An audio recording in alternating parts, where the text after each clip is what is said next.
tardes, compañeros. Vamos a seguir con la tercera clase, lo que es metabolismo celular. Entonces, esta es una clase un poco larga, la vamos a hacer en dos partes. Vamos a comenzar primero por saber qué es degradación, ya lo habíamos hablado, es catabolismo, ¿no es cierto? Salir de nutrientes que son contienen energía como los carbohidratos, grasas y proteínas, y se van a hacer obviamente productos que son carentes de energía.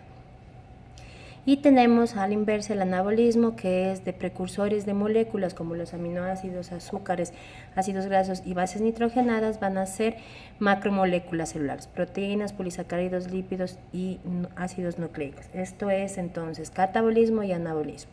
No olvidemos que el catabolismo entra ADP y sale ATP, y en el anabolismo necesitamos energía, entonces entra el ATP, y ahora ya vamos a conocer cómo funciona. Aquí tenemos la vía que vamos a estudiar en esta clase. Tenemos, miren, la vía de la glucólisis, la vía del ciclo del ácido cítrico y obviamente la transferencia de electrones. Entonces vamos a comenzar con lo primero, la glucólisis. Por favor, vamos a ir despacio, si tienen alguna duda me avisan. Ok, entonces la glucólisis es la ruta por el medio del cual un azúcar de 6 átomos de carbono se desdobla y da lugar a un compuesto de 3 átomos de carbono, que es el piruvato.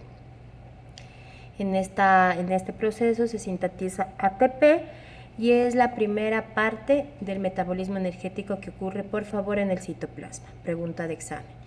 Vamos a ver dos fases de la glucólisis. La primera fase compuesta de 5 reacciones y la segunda igual de 5 reacciones. Entonces, en la primera fase, las 5 primeras reacciones es una inversión de energía donde se sintetizan azúcares, fosfato, y donde el ATP se convierte en ADP y el sustrato de los 6 carbonos se desdobla en 2 azúcares, fosfato de 3 carbonos.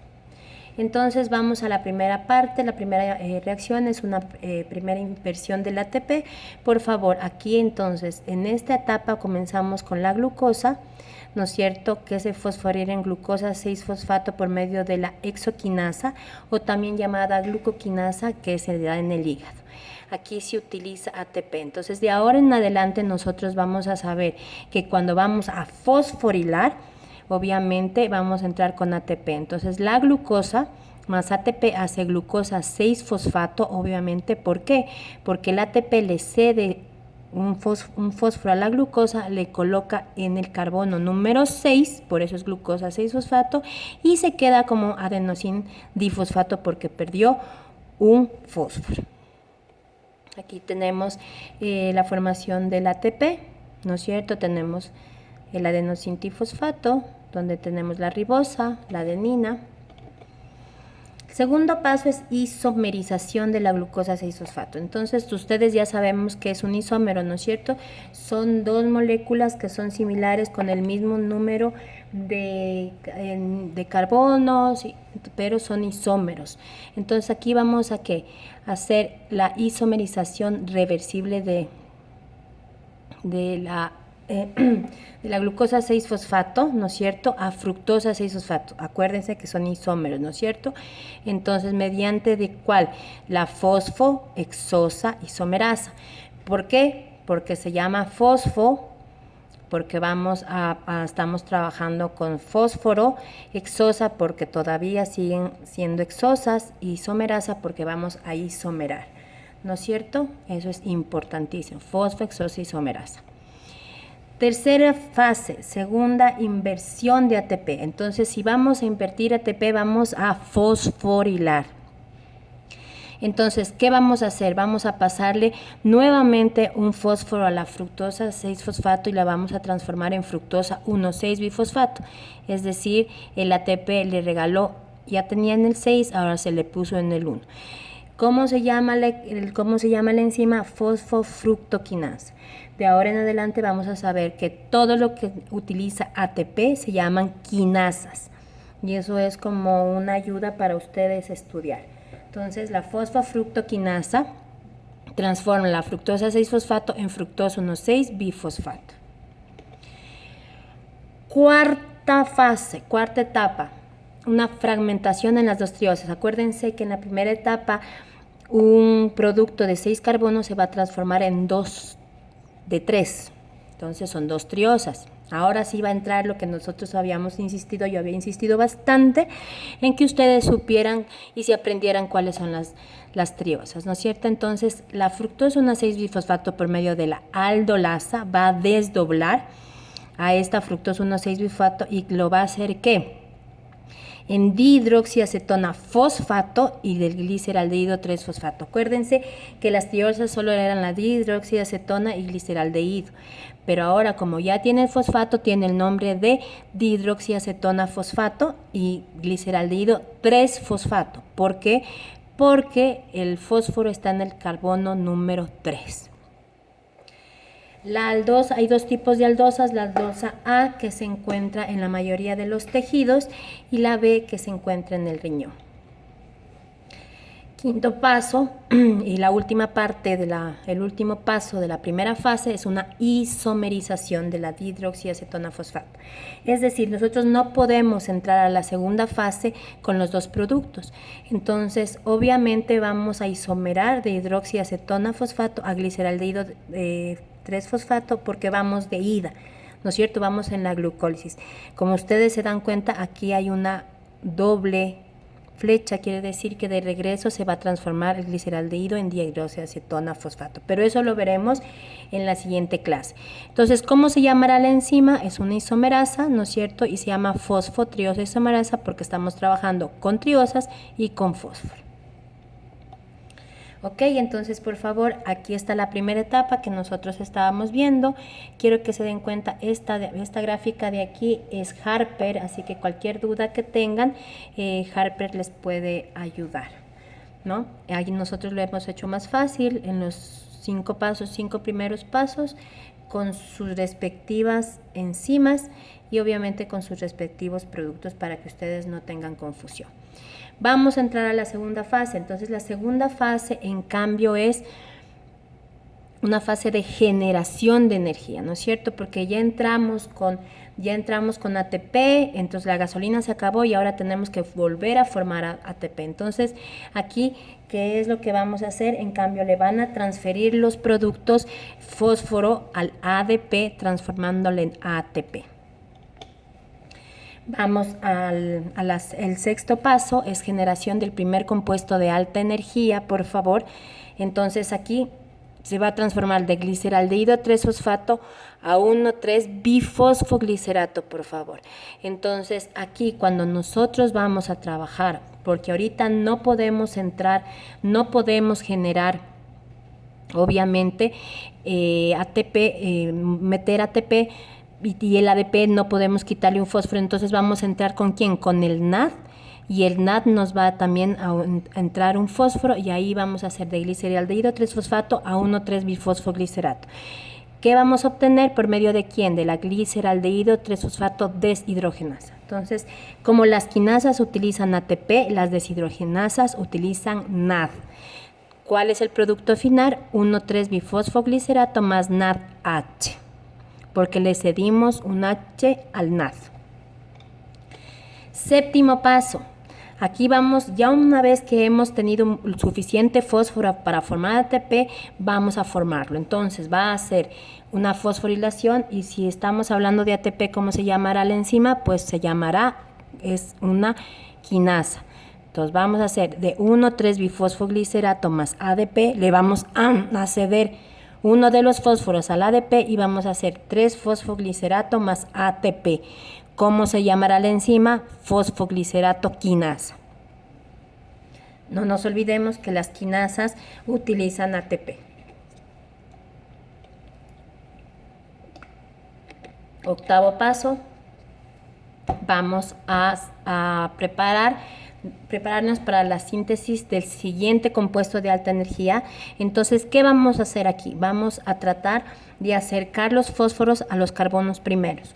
Entonces, aquí el 3-fosfoglicerato se va a isomerar, ¿no es cierto?, a 2-fosfoglicerato, pero nosotros aquí no estamos haciendo isómeros porque si ustedes se dan cuenta, estamos pasando el fósforo del carbono 3 al carbono 2.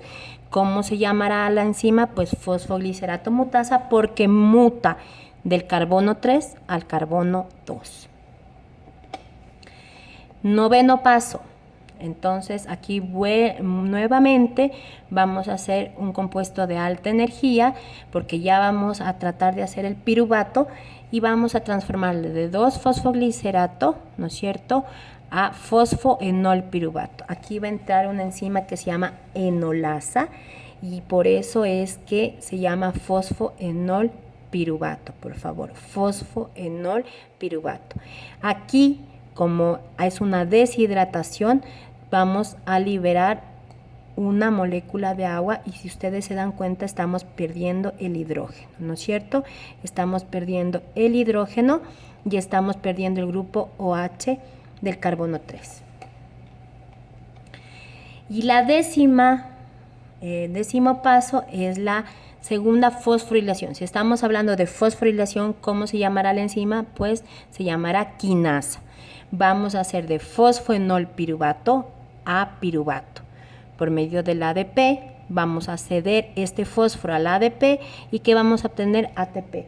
Entonces, ¿cómo se llamará la enzima? Piruvato quinasa. De fosfoenol piruvato a piruvato por medio de la piruvato quinasa más ATP. Es importante que ustedes sepan que cuando en el examen yo les ponga la enzima más algo, quiere decir que ustedes me van a poner, por favor, el cofactor. ¿Quién es el cofactor? Hasta ahorita sabemos que es ATP y sabemos que es NAD. ¿No es cierto? Entonces, si yo les pongo en una pregunta, piruvato quinasa, el fosfoenol piruvato se transforma en piruvato mediante la enzima más, quiero que me pongan piruvato quinasa más ATP. Entonces, nuevamente les muestro el gráfico sencillo y esto es, por favor, Harper, si tienen alguna pregunta o duda. Bueno, una cosa importante que yo siempre recalco es que cuando nosotros estamos en condiciones anaerobias, ¿qué significa anaerobio? Que no tenemos oxígeno, el piruvato se reduce a lactato. ¿Por medio de quién? De una lactato deshidrogenasa. Si estamos hablando de lactato deshidrogenasas, ¿entra quién? NAD. Una cosa importante es que obviamente esto permite que se siga la glicólisis en ausencia de oxígeno, ¿no es cierto? Entonces, una cosa que deben saber es que el lactato normalmente no debe haber condiciones anaerobias. ¿Cuándo se da el lactato? Cuando, por ejemplo, vamos al gimnasio por primera vez y en vez de hacer 20 minutos, hacemos 3 horas, al día siguiente amanecemos con dolor muscular, con un poco de malestar, es porque se acumuló el lactato, porque el piruvato, en vez de entrar a fosforilación oxidativa, entró a ser lactato. ¿Qué pasa aquí también? En condiciones anaerobias, cuando se sube a altas alturas y digamos al Cotopaxi, al Chimborazo, no estamos preparados, no nos hemos preparado físicamente, podemos hasta desmayarnos. ¿Por qué? Porque se acabó el oxígeno y se acumuló el lactato. Entonces, aquí quiero que vean los tejidos que producen lactato en situación de hipoxia. El músculo esquelético, por eso es que yo les hablaba del malestar, ¿no es cierto? La glucólisis, por favor, en los eritrocitos, no importa, en condiciones anaerobias siempre termina en lactato. ¿Por qué? Porque no tiene mitocondrias. Ya en los del eritrocito el 90% de su energía está dada por la glucólisis. ¿Cuál es otro tejido que también se produce el lactato cuando tiene hipoxia? El cerebro, el conducto gastrointestinal, la médula renal, la retina y la piel, el hígado, riñones y obviamente el corazón, ¿no es cierto?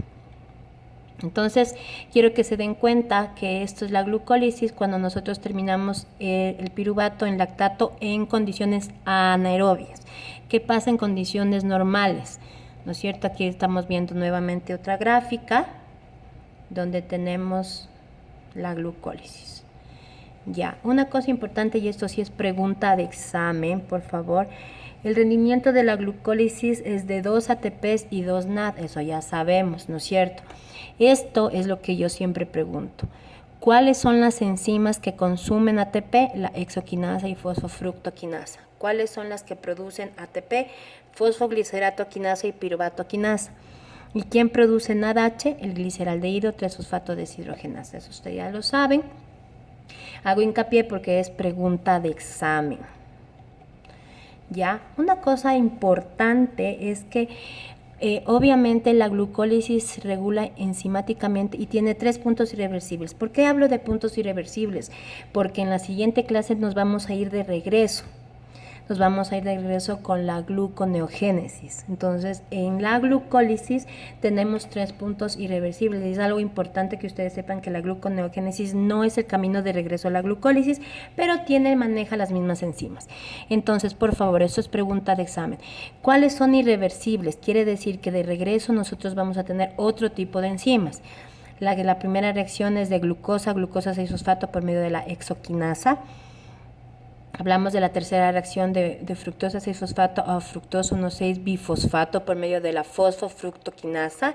Y el último paso es de fosfenolpiruvato a piruvato por medio de la piruvatoquinasa. Estos son los 3 puntos irreversibles, por favor, son irreversibles, que no pueden cambiar, que las mismas enzimas de regreso no son las mismas, ¿ok?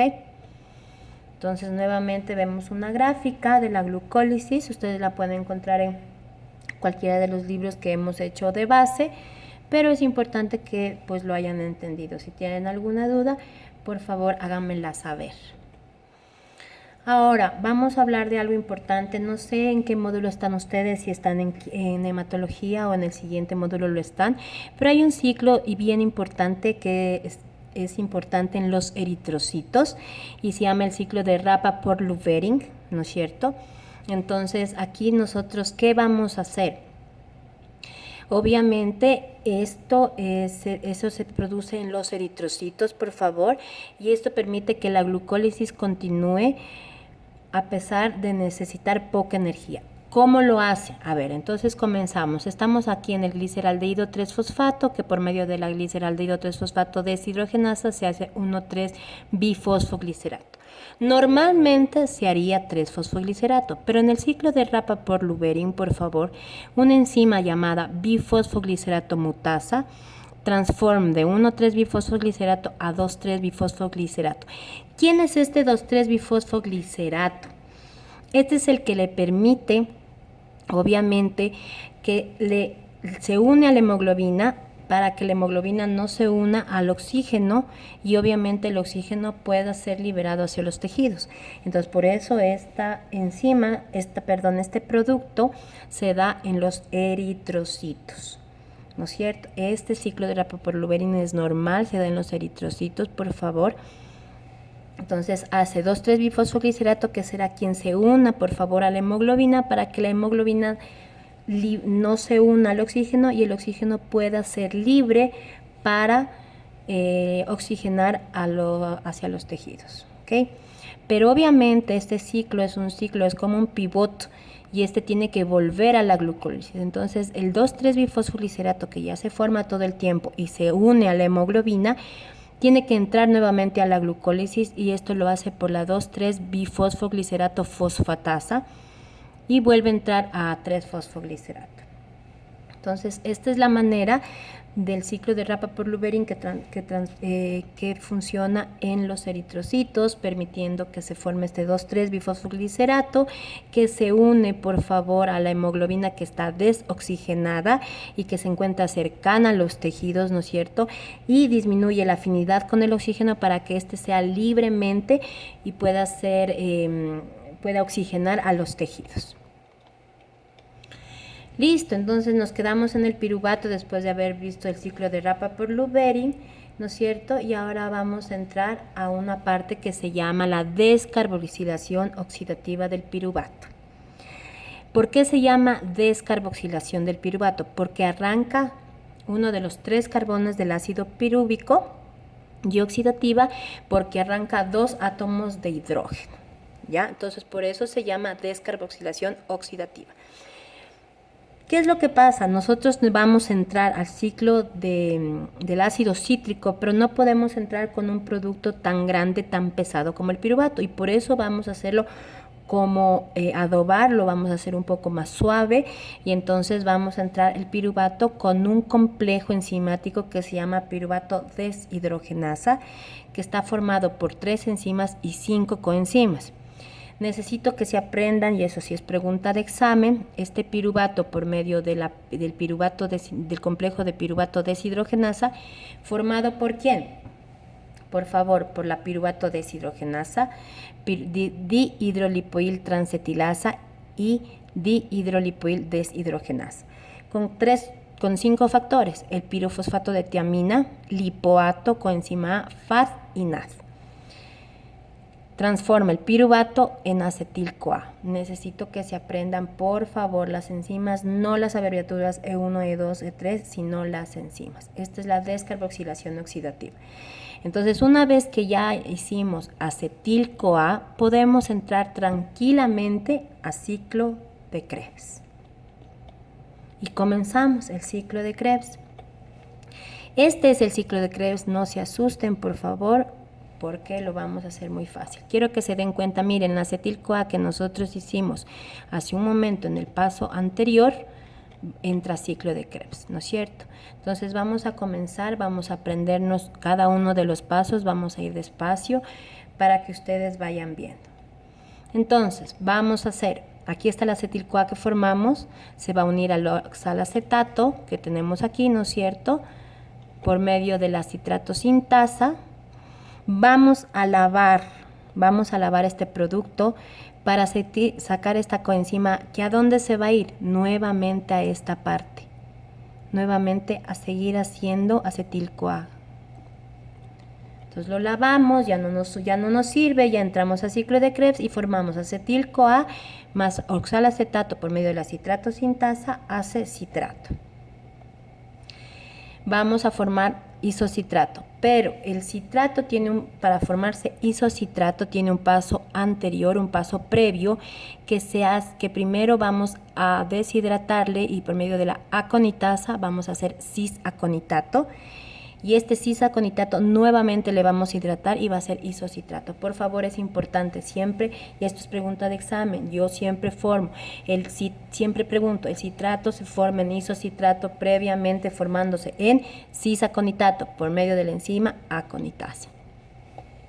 Ahora vamos a oxidar. Cuando hablamos de oxidación, hablamos de deshidrogenación, ¿no es cierto? Y eso va a ser por medio de ¿qué?